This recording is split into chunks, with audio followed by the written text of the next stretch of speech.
This video is purely for educational purpose. The content in this video is a part of the book Nirfa Mathematics. All students and teachers who read and refer the book Nirfa Mathematics can enjoy this video fabulously. It's an advice to solve all exercises in the book after watching this video.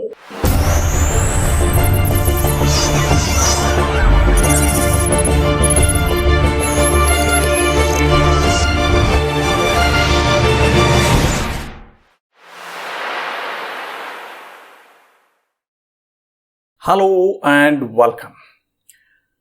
Today again we are discussing the meaning of this identity but by another approach, and today's approach is geometrical approach. तो अब इस identity को हम geometrical approach से validity भी इसकी check करेंगे और इसको समझने की कोशिश करेंगे कि what actual this identity means if you considering geometry. So geometry में what is the area of square? Area of square is square of side. मतलब अगर square की side x है तो उसका आंसर आएगा x square. What is the area of rectangle? So area of rectangle is equal to, अगर rectangle का length x है और उसका विड्थ y है तो ये आ जाएगा एरिया ऑफ रेक्टेंगल. अब इस आइडेंटिटी में देखिए लेफ्ट साइड में किसी ब्रैकेट का स्क्वायर है. Square means it's area of square whose side is what a plus b. लेकिन राइट साइड में एक चीज नहीं है, वहां स्क्वायर भी है जिसका साइड a है, वहां दूसरा स्क्वायर है जिसकी साइड b है, और वहां दो रेक्टेंगल्स है जिसका लेंथ a है और विड्थ b है, और वो चारों का मिलकर ये स्क्वायर बनता है. ठीक है, तो इसको मैं थोड़ा सा अलग पॉइंट ऑफ व्यू से भी देखता हूं. तो पहले मैं आपको समझाता हूं कि ये मैच होता है कि नहीं होता है. ठीक है, ये एक स्क्वायर है. इस स्क्वायर का लेंथ जो है या साइड जो है वो हम लेंगे a plus B. So it is side of square a plus B. मतलब इसका कुछ पार्ट a रहेगा, कुछ पार्ट b रहेगा साइड का. तो अब हम क्या करते हैं, इस स्क्वायर को कट करते हैं दूसरे एक छोटे स्क्वायर में जिसका साइड a रहेगा. तो हमने ये लिया स्क्वायर ब्लू कलर में जिसका साइड a है, तो ये a हो जाएगा, ये a हो जाएगा. अब मुझे बताइए टोटल साइड जो ओरिजिनल स्क्वायर की थी वो थी a प्लस बी.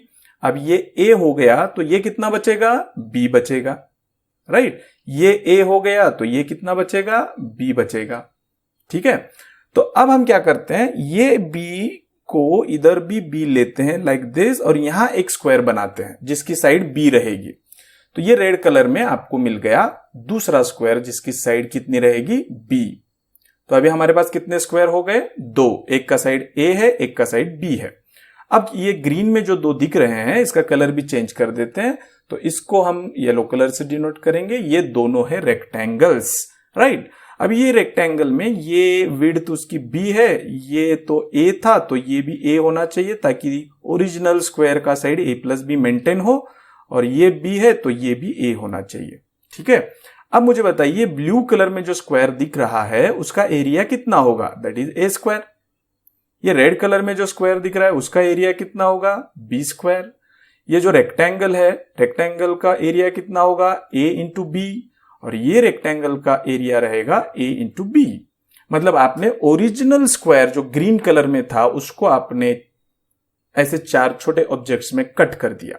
अब हम क्या करेंगे, ये सारे ऑब्जेक्ट एक एक करके ले लेते हैं. तो हम लेते हैं पहले ये ऑब्जेक्ट, बताइए इसका एरिया कितना था, a स्क्वायर. ठीक है, अब लेते हैं दूसरा ऑब्जेक्ट जो कि था ये, इसका एरिया कितना था, b स्क्वायर. फिर लेते हैं हम तीसरा ऑब्जेक्ट जो रेक्टेंगल था, उसका एरिया था ab, और फिर वो आखिरी वाला रेक्टेंगल जिसका भी एरिया था ab. और ये चारों को मिलकर वो स्क्वायर बनता है ओरिजिनल ग्रीन वाला, या ग्रीन वाले को कट कर कर ये चार ऑब्जेक्ट मिलते हैं. आप दोनों तरीके से इसको बोल सकते हो. तो अब हम क्या करेंगे, ये सब एरियाज का एडिशन करेंगे. तो हमें क्या मिलेगा, first is a square, second is b square, फिर ये थर्ड वाला एरिया और ये फोर्थ वाला एरिया, और इसको अगेन हम थोड़ा सिंप्लीफाई करते हैं तो हमें मिलेगा a square plus B square ab plus ab, that is what 2ab, and it is equal to what, it is equal to what, ये तो एरिया ऑफ ओरिजिनल स्क्वायर था ग्रीन में जो था, तो उसका साइड कितना था a प्लस बी, और उसका एरिया हम निकालते हैं ऐसे, तो ये लो हो गई आपकी identity verify by using the rectangles and square. लेकिन इससे भी ज्यादा, इससे भी बढ़कर मुझे ऐसा लगता है कि कोई स्टूडेंट ये चीज को ज्योमेट्रिकल सेंस से सोचता है तो उसको ये समझना चाहिए, जैसे कि अगर मैं आपको एक स्क्वायर देता हूं जिसका साइड ए रहेगा, एक पेपर का पीस दे दिया मैंने जिसका साइड ए है, शेप स्क्वायर है, और एक स्क्वायर देता हूं जिसका साइड बी है, एक रेक्टेंगल देता हूं जिसका लेंथ ए और विड्थ बी है, और एक रेक्टेंगल देता हूं जिसका लेंथ ए और विड्थ बी है। तो मैंने आपको कितने ऑब्जेक्ट दिए? 4। अब इन 4 ऑब्जेक्ट को आप जोड़ के कैसे भी जोड़ सकते हो, आप कट कर सकते हो सीजर से, उसको रोटेट कर सकते हो, उसको फ्लिप कर सकते हो, जो मर्जी आए वो आप प्रोसेस इस पे कर दीजिए, लेकिन सबको जोड़ दीजिए। तो सबको कैसे भी जोड़ेंगे आप, अलग अलग वे हो सकते हैं सबके, तो आपको 2 ऑप्शन दे रहा हूं मैं जो आपको मिलने वाला है, क्या वो स्क्वायर मिलेगा कि रेक्टेंगल मिलेगा, बस यही गाड़ी फंसी हुई है। तो ये आइडेंटिटी आपकी हेल्प करेगी, वो आपको जो भी मिलेगा वो स्क्वायर ही होगा, वो कभी भी रेक्टेंगल बन ही नहीं सकता। यकीन नहीं आता? आप छोटे छोटे कागज के स्क्वायर ले लो, एक थोड़ा बड़ा ले लो जिसकी साइड ए ले लो, दूसरे का बी ले लो, फिर रेक्टेंगल लीजिए 2, और उसको आप सीजर से कट कर सकते हो, जैसे मर्जी आए फ्लिप कर सकते हो, रोटेट कर सकते हो, जो टुकड़ा जहां जोड़ना है वहां जोड़ सकते हो। ये एक्टिविटी, ये एक्सपेरिमेंट आप करके देख लीजिए। आपको मैं यकीन के साथ बोलता हूं, मैं इतना कॉन्फिडेंट इसलिए हूं क्योंकि मेरे पास मैथ्स है, और मैथ्स की आइडेंटिटी मुझे सिर्फ ये बताती है कि जब आप उनको जोड़ोगे, मतलब ऐड करोगे, तो ये कर रहे हो आप, ये मैथमेटिक्स है, आप वहां फिजिकली कर रहे हो, तो उसका आंसर यही आएगा। और ये क्या है? स्क्वायर। तो इसलिए आपको कभी भी रेक्टेंगल नहीं मिलेगा जब इन 4 चीजों को आप जोड़कर एक ऑब्जेक्ट बनाओगे तो। है ना इंटरेस्टिंग? अभी इसमें और एक चीज बता देता हूं मैं, कि मैं एक दूसरी आइडेंटिटी भी मैं आपको याद दिलाता हूं, जिसमें था कि ये था identity, that is A square minus B square is equal to, इसका आंसर होता है एक ब्रैकेट में a प्लस बी इंटू दूसरे ब्रैकेट में a माइनस बी। ये भी आइडेंटिटी आपको पता है। अब इसको ज्योमेट्रिकल पॉइंट ऑफ व्यू से हम सोचेंगे, देखिए ये क्या है? स्क्वायर, मतलब आप एक स्क्वायर लीजिए जिसका साइड कितना रहेगा? a, तो आप ये लेंगे, स्क्वायर है ये a स्क्वायर जिसकी साइड a है, उसमें से आप दूसरा स्क्वायर माइनस कर रहे हो जिसकी साइड b है, छोटा रहेगा वो a से, लेकिन उसका आंसर इंटरेस्टिंग है। आंसर में आपको कहीं स्क्वायर नहीं दिख रहा है। Answer is a multiplication of 2 different quantities, और हमें पता है कि जब 2 डिफरेंट क्वांटिटीज का मल्टीप्लीकेशन होता है, that represent area of rectangle. तो ये क्या है? रेक्टेंगल। तो देखिए कितना इंटरेस्टिंग चीज ज्योमेट्री में हमें सीखने को मिला, कि किसी भी स्क्वायर में से कोई छोटा स्क्वायर आप माइनस करते हो, तो जो भी पोर्शन बचेगा उस पोर्शन को आपकी मर्जी से जहां से कट करना है कर दीजिए, जहां से फ्लिप करना है कर दीजिए, जिसको जो भी जोड़ना है जोड़ दीजिए, हजारों तरीकों से आप कुछ भी कर लीजिए, आंसर जो है ना रेक्टेंगल ही आएगा ऑब्जेक्ट, वो कभी स्क्वायर नहीं आएगा। ये मैं इतना कॉन्फिडेंटली इस आइडेंटिटी की वजह से बोल रहा हूं। तो चलिए ग्राफिक्स पे इसको समझते हैं।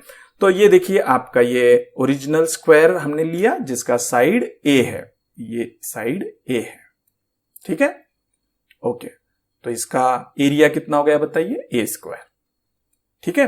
अब इसमें से एक छोटा स्क्वायर जिसका साइड बी रहेगा उसको हम माइनस कर देते हैं, ठीक है। तो ये है दूसरा स्क्वायर जो हम कट करने वाले हैं, तो इसकी साइड बी है, ये बी है, तो ये इसका एरिया कितना हो गया? B square. तो उसको हम माइनस करेंगे, तो माइनस करने के बाद आपको मिलेगा, देखिए ये मिला। इस तरीके का पोर्शन जब वो जो छोटा स्क्वायर कट करोगे ना आप, तो ये पोर्शन मिलेगा। अब बोलोगे ये तो सर अजीब दिख रहा है कुछ एंगल की जैसा। हाँ, तो आपको अलाउड किया है हमने, सीजर लीजिए, ब्लेड लीजिए, इस कागज को आप कट कर दीजिए, आपकी मर्जी जैसे कट करना है। आप डायगोनली कट करो, ऐसे कट करो, ऐसे कट करो, जैसे करना है करो, फ्लिप करो, रोटेट करो, लेकिन सबको जोड़ दो। तो हमने क्या किया, इसको यहां से सीधा कट कर दिया, तो दो पार्ट हो जाएंगे। देखिए हमने एक पार्ट ये बना लिया उसका, और दूसरा पार्ट ये बना लिया। तो कट करके मैंने ये पीस रख दिए। अब आपको फ्लिप और रोटेशन का भी अलाउड है, तो हम इसको, ये जो नीचे छोटा दिख रहा है, इसको रोटेट करेंगे ताकि वो ऐसा हॉरिजॉन्टल दिखे।